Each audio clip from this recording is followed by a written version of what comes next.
南韩的三星即马推出一款新的手机啊，主要就是要行销因的 AI 功能，会当哪讲电话就哪来翻译，总共会当翻译13种语言。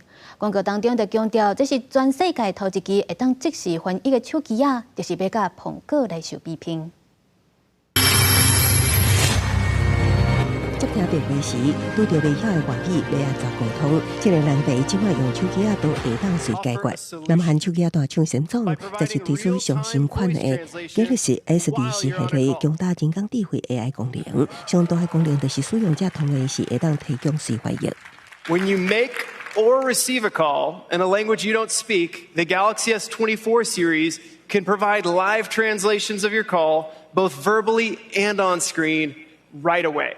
Galaxy S24无需要去下载相关应用程式，而是使用家己的生成式 AI， 资源包括中英法日韩、加泰语、德语等13种语言的即时翻译，而且会记使用者的语言设定，加每一位联络人使用的语言。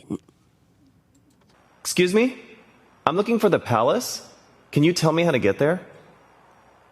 Perdón, estoy buscando el palacio. ¿Puedes decirme cómo llegar allí?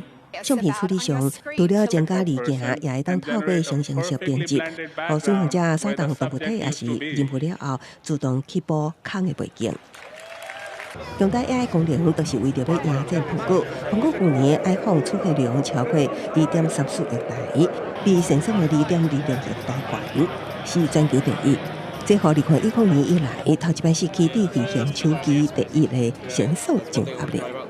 新款手机伫美国介绍是799块美金起跳，上高价的型号是1299块美金，比过去起100块美金。另外，消费者对新功能有兴趣，爱过100码才会当知影。公司新闻台湾人朋友。